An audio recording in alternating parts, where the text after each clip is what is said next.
Hi, everybody, and welcome to another episode of Circle Up and Get Real, where we talk about things that matter with people who matter. And today I am sharing some of my wonders and ponders these days. And I did not turn off my notifications for my email, so it might interrupt, but that is what it is today. Man, it is windy in Fargo today. There was an email notification right there. Um, it is so windy, and I'm just looking out my window right now and recognizing that my face looks red and my hair is disheveled because going outside in this wind is crazy. So please forgive that while I share some of my ponderings and wonderings today.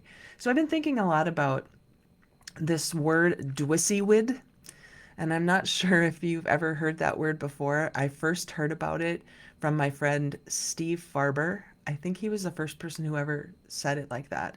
And I believe it came from a mentor of his somewhere before that in leadership. I won't get it right, so I won't even attempt it, but I remember hearing it from him. And dwissywid is an acronym for do what you say you will do. And that has got me thinking about how often we do or don't honor our word. And so, as a person who has been working on that for a long time, I'm well aware of when I do that and when I don't. And I make commitments. I call them commitments, and sometimes something else comes up and that commitment changes. And I recognize that if I am so rigid in my um, rules, because I've been a rule follower my whole life and I don't like that all the time. But if I'm so rigid that I follow the rules that I said I would do and I'm not available for flexibility and resilience and those kinds of things, then I think I get stuck in the rules of things instead of the awareness of things. So I say that only because if we are so worried about breaking our word that we don't give our word, then we might find ourselves standing on the cliff waiting to learn to fly and never seeing if we actually have built the muscles to do that. So, what I'm learning about this dwissywid thing, this giving your word, is to not be afraid to give my word, even though something might come up that will cause me to have to alter it. Because I can clean it up. If I say something in full confidence, I make a promise to myself or others that then I need to choose to change. I can do that. It's possible to have a fierce conversation about something that changed with someone I trust. And so I'm considering today the identity we live into if we become a person who either doesn't take action or does take action. Maybe somebody outside of me will say, "Oh, that Jodee, she never follows through," or "She always changes her mind," or even "You can always count on her." All of those things that other people make a judgment about me in the ways that they might do that have nothing to do with me unless they do. That's kind of a weird way to say that. And yet, I observe that other people are always projecting their beliefs, their opinions, their points of view on other people without, in many cases, checking to see if their hunch is correct. So, I'm going to go back to the Dwisseywood right now before I dig in a little bit more. I will do what I say I will do as often as I can. And if I do change something, I am working on cleaning that up. I am working on being a person who you can count on. I won't be perfect in that. I will mess that up. There will be times that I forget an appointment. I have done that. We all have, I'm betting, but I have done that where I've made an appointment with someone, something's gone late or gone long in a previous appointment, and I've missed it without being able to say, I apologize for missing the appointment. I've done that, and I've done my best to clean it up. And in many cases, I remember one case in particular where that happened a long time ago, many years ago, and I missed an appointment with someone. His name was John. I know, I remember that for some reason. And I called him as soon as I realized I had forgotten or missed the appointment. And the one time he said, "You've showed me your character, and I'm now recognizing that I don't want to do work with you."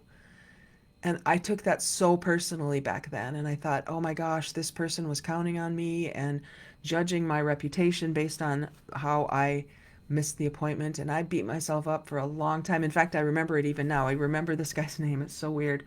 I remember, I'm telling you, that was 25 years ago. And I still remember it.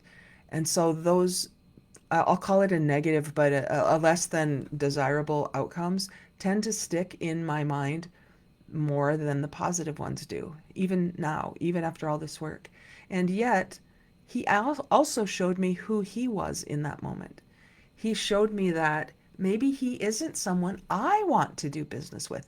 I would take it so personally and think I was the one who let him down, but in some ways, maybe that was a really good indication that if he is someone who holds that standard that you get one chance, that tells me something. That's great because now I can choose.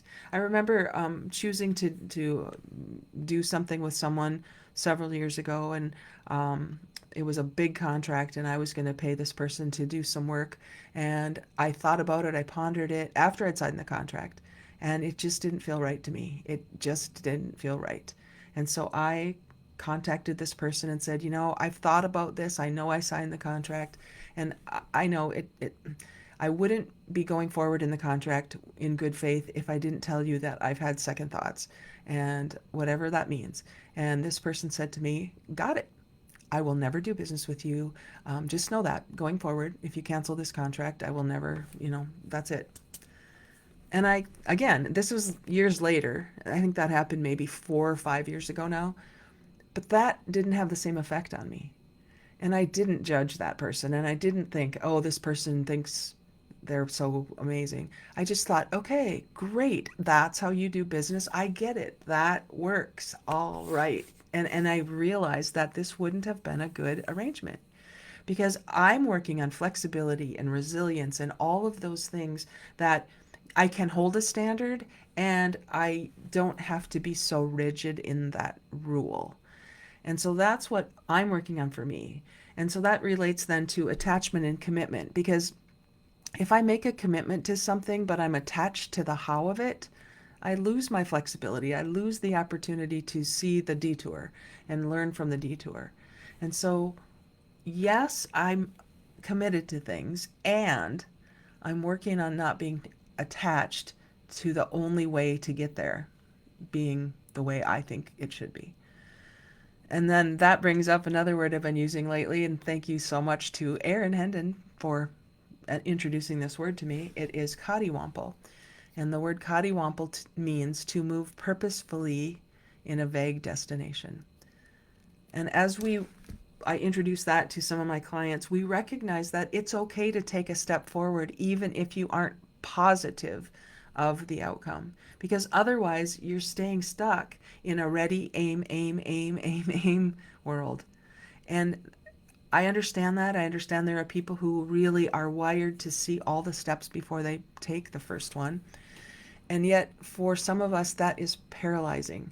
And it's preventing us from moving in some way toward a destination, even if it's vague. So I'm working on that. I'm also working on literally unpacking baggage in my garage. I'm cleaning my garage and I've held on to things for so long. I realize I have hoarding tendencies. No, I wouldn't call it hoarding. Pack rat tendencies. My mom had those tendencies and I hold on to things way too long. I understand that. And for cleanup week, this last week, I got rid of some things. I actually threw some things out and I felt really good about that. It felt lighter. And so physically, like real stuff, like papers and books and maybe not books, but papers and a lot of old programs that I'd written or seen that I thought maybe someday I would introduce to clients, I ended up throwing them out because I really want to be more resilient, more flexible, more present in the work I'm doing. And that means I get rid of some of the old things that I thought I needed to hang on to. And so that's been really, it causes me to exhale. And also, what that causes is a renewed confidence in my own ability to pivot, my own ability to be flexible, be resilient. And when I say the word pivot, oh my gosh, that brings back memory too from 2016 when I did my only TED Talk. And the topic was pivot. And I forgot what I was going to say because I'd memorized my speech, which is so not me. And I got paralyzed on stage and I forgot. I forgot. It was horrible. And the theme was pivot. What do you do when things don't go the way you expect them to? You need to pivot. Oh my gosh, if I had only been listening to myself in that well prepared, well written speech. Ugh. But what that taught me was, oh my gosh, so many things. Taught me so many things. Being present was really important. Being present with the audience or the whoever the audience is, the 100 people in the audience or the one person in front of me. It could be you in this podcast episode I'm speaking to. I'm doing this live on Facebook, and so there's a video, but I'm also thinking about the people who may be listening to it in an audio version at some point. Does my fear of perfection prevent me from actually doing something?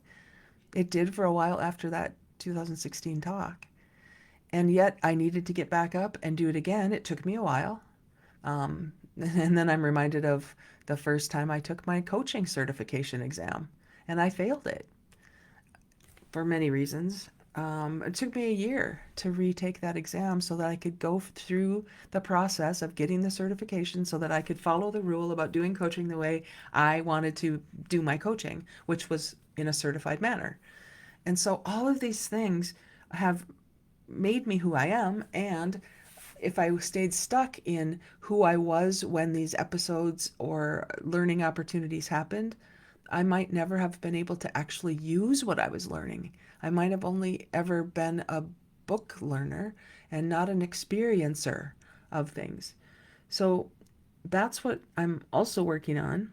Um, there was a video that we watched in one of my mastermind sessions yesterday that also had me think about things differently. And it was not anything real new. The information wasn't new, but the way I received the information was, it was old news. Assume, receive, repeat was the theme. You make assumptions about your life, and then you either make them consciously or unconsciously. If you make assumptions about your life consciously, then you say, I am this thing.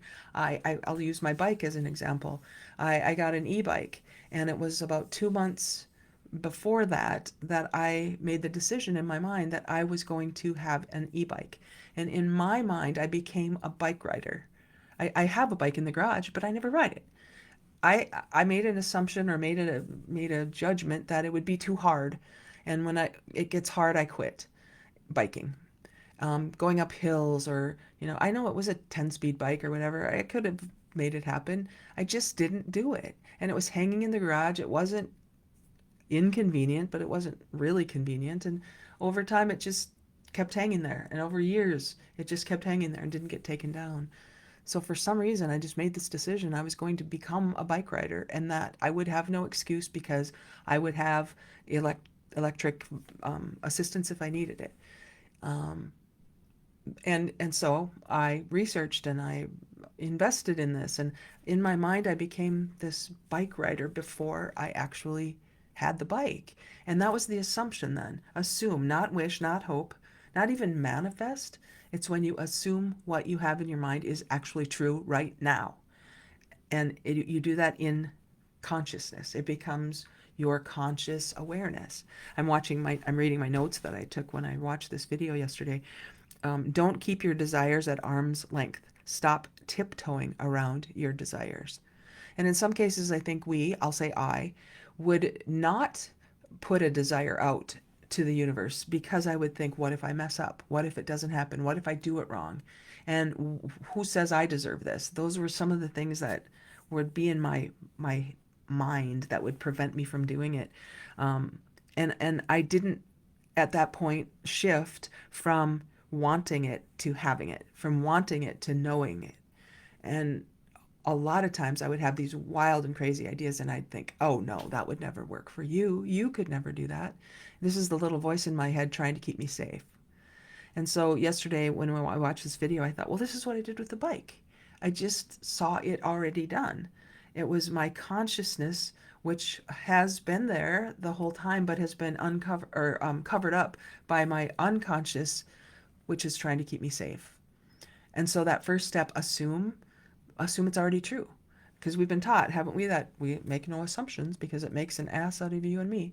Well, then if I do that, then why would I want to step into the world of assumption? Because it would make an ass out of you and me.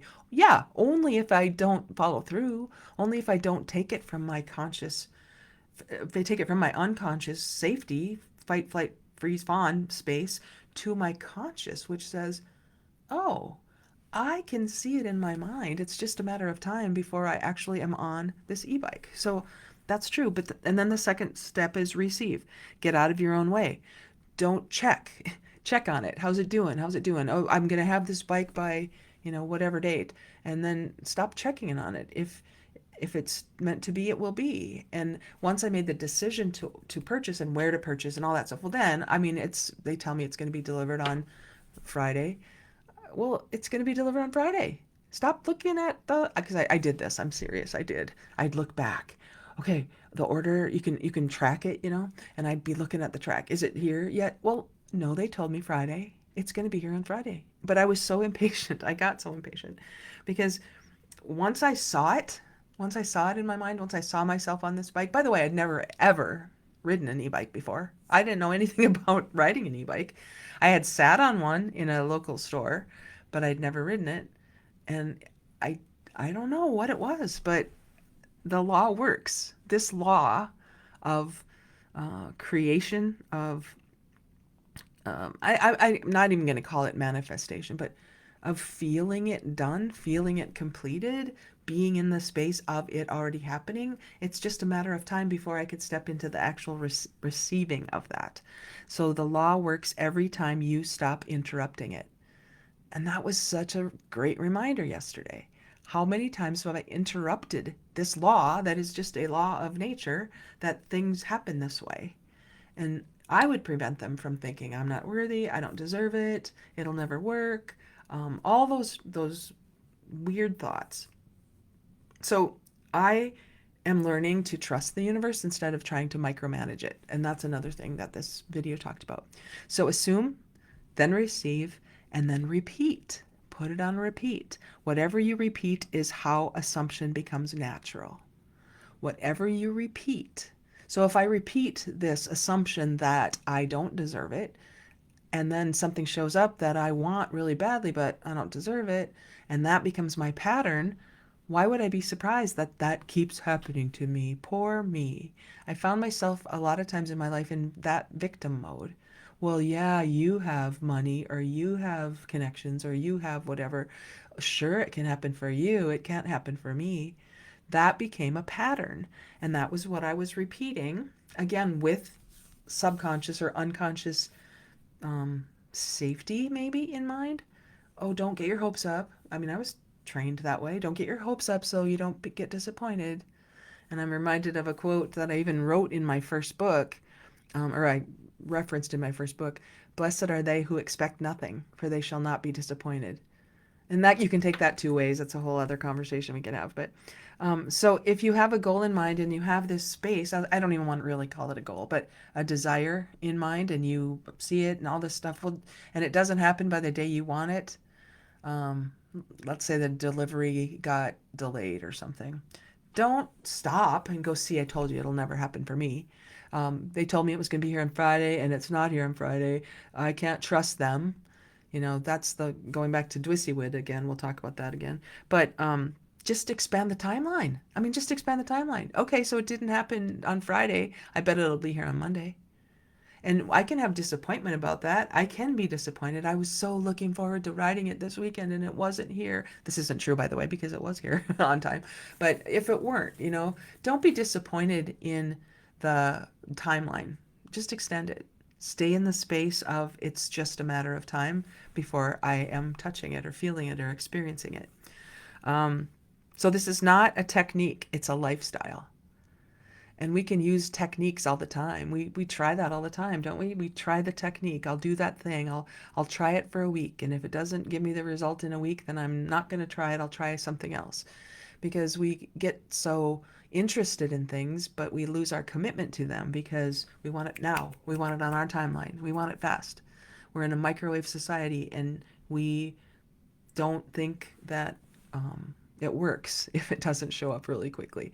Well, the universe has its own time frame, but it's always for our greatest good. That's my understanding, and that's how I live in this space. So when the assumption moves from a doing assumption to a being assumption, that's when you'll know that that identity has shifted. That old identity of being a wanter, I want things all the time and I never get them. Poor me. We're right about it. We get to be right about being a wanter instead of a haver. And that's an identity shift. And if you really want what you say you want, then you will shift your identity to an assumption of I am a haver of it.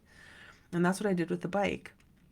Now, last night I took the bike out. I went on my longest ride. I've ridden every day in May. It's now May 14th, so I've ridden for 14 days in a row, whether it's a short ride or a longer ride, as was last night. I made a commitment to myself, a promise to myself that I would ride every day. And ride every day in May is my first commitment. It's now in the middle of May, so I've done it so far. And I don't care if it's 10 o'clock at night, I've gone out. I've used my lights and my blinkers and all the cool things that this e-bike has. And that light is really good. The headlight is really good. I've worn my helmet every day. I never thought I'd be a person who wears a helmet, but a person who is a bike rider wears a helmet. And that is just what it is. And that has been a really fun adventure. So yesterday, did my longest ride and had my first wipeout.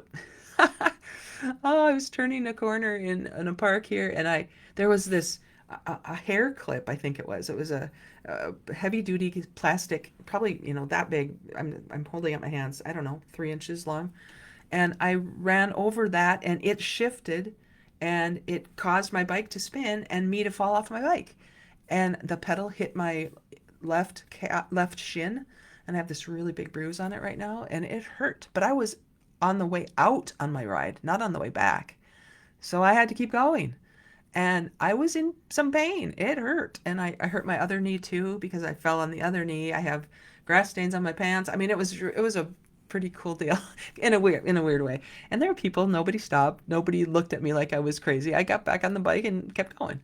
And I'm a bike rider. That's what bike riders do. They might fall, but they don't stop. They get back up. And today my leg doesn't hurt as much as it did yesterday. I got back home and went, ooh, okay, bike riders might have bruises, but they don't stop. I crossed into Minnesota yesterday. I live on the border of North Dakota. I biked to another state yesterday. It's kind of cool. I mean, that becomes who I am. That becomes my identity. And I'm not going to win any races, at least not yet. That's not my point. That's not what I'm doing this for. And if there are other people out there who are judging how I'm doing this or judging what I'm doing, or I don't know, that just doesn't have anything to do with me. It doesn't have anything to do with me, what you think about me when I'm on my bike. I learned about a guy named John yesterday who has a company called the FM Bike Dock. And he comes to your house. He's a remote bike guy. And he came to my house and put on a new seat, put on my fenders, checked my bike. I mean, it was a mobile bike shop, and it was so cool. And he was so he was so focused on what he was doing. And oh my gosh, he gave me a phone holder because I said somehow I have to figure out how to put my phone on here so I can use my GPS. And he said, oh, I got one. And he went into his van and he picked one out, and it was so easy and so convenient. And I bought the bike not locally. I would have preferred to have bought it locally. I couldn't find what I wanted locally. I'm going to have it serviced locally, and he's going to be my guy. He gave me refrigerator magnets that I have on my garage fridge, and he's going to be my go-to guy. John, FM Bike Dock, you're my guy. Love it. And so all of that, and by the way, when I just said love it, that leads me to the last point I wanted to make today about being aware. wonders and ponders, noticing things, seeing how what you're thinking about might be manifested in real life. So I've had this idea about love at work for a long time before my friend Steve Farber wrote his book, Love is Just Damn Good Business.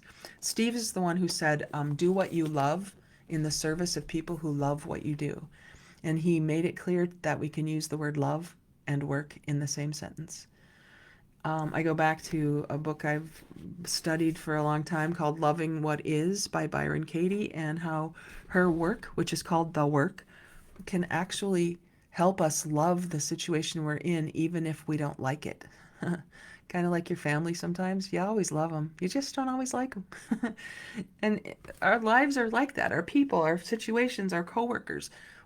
We can love what we're up to in a big picture, even if we don't like the circumstances every now and then. And if we're committed and not just interested, we will go the distance with people. We will have those hard conversations. We will move in the direction we all want to go, even if we're coddywampling it and we're figuring it out as we go. Because together, if we are all committed together, we'll go through the mud and the muck and what Brene Brown calls the rumble. Because we're here for each other. We're doing something greater than any of us. That reminds me of Steve Farber's book called Greater Than Yourself, which is another concept of helping people, supporting people so that they can be even greater than you yourself. Because mentorship, there's so many rewards in those kinds of things. And when you look for the good, you'll see it. So, in a coaching, a coaching engagement I had with a team on Tuesday, we were talking about some of these things. And one of the people there, after we were done, after our session was over, showed me on his phone a book he'd just started reading, and I didn't know about it. I'm sad I didn't know about it sooner, but I'm really glad he told me about it because it's by one of my favorite people, Marcus Buckingham, and it's called Design Love In: How to Unleash the Most Powerful Force in Business. So he told me about this on Tuesday, and I received the book yesterday in the mail. Design Love In. And I can hardly wait to dig into this book. It says leaders are experience makers. You have a power you've never been taught to use. This is from the back of the book. The power to shape how people feel in your presence, the power to create experiences that energize, elevate, and inspire, the power to unlock performance, loyalty, and passion in the people you lead and the customers you serve. Most leaders never realize they have this power. Even fewer learn how to use it. But when you do, everything changes. Your people do their best work. Your customers stay, return, and advocate. Your leadership creates more influence, more trust, more commitment, more life. That's the back of this book.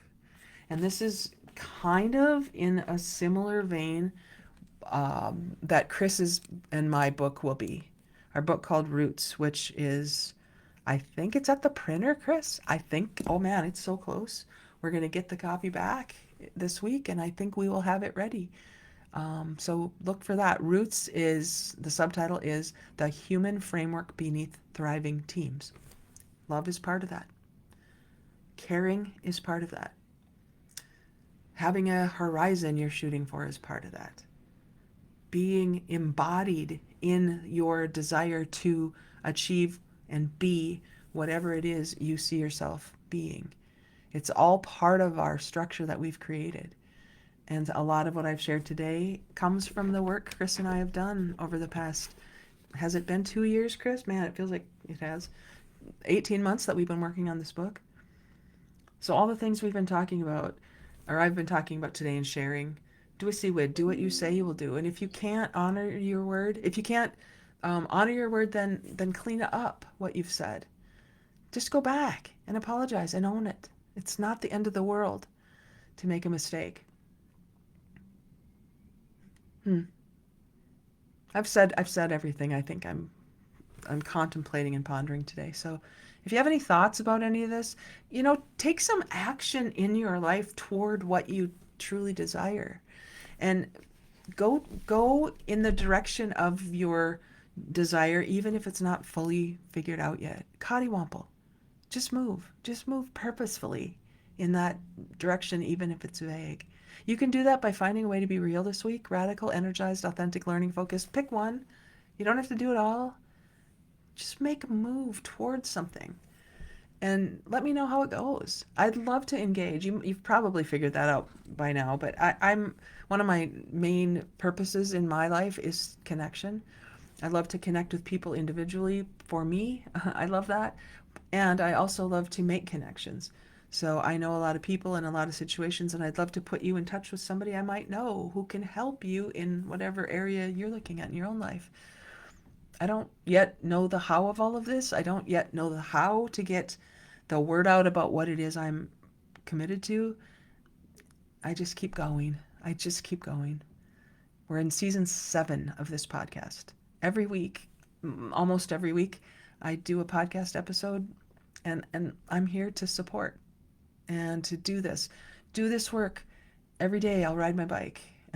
Every day I'll put on this pin, which is my reminder to myself that I'm a drealist, a dreamer and a realist. I have my head in the clouds, but I have my feet on the ground, and I'm owning that identity because it moves me forward. And I'd love the opportunity to continue to connect with you. We've got the Enlightened Leadership Lab on Mondays. That is such an important space for me because it allows me to connect more deeply with the people who are there, to learn from and with them. And Chris is doing a super job right now. We're in a fun theme. I can't even begin to tell you what it is. It's combining 3 different elements of awareness and creating what is called a vovel, which is one of those circular cardboard things that have 3 layers on them, and you can spin them, and they will all line up with a little window that says, if you're this, you're this. That's a really bad way. Look it up, VOVELLE. And we're kind of overlaying a lot of different concepts to see if there's something we can create together. That's what we do in the Leadership Lab. If you want more information about that, I'll put it in the show notes. But if you're looking for me, I'm looking for you. The universe is conspiring on all of our behalf. And what you're seeking for is seeking you at the same time. So let's continue these conversations, and I appreciate you being here today. As always, get real. See you next time.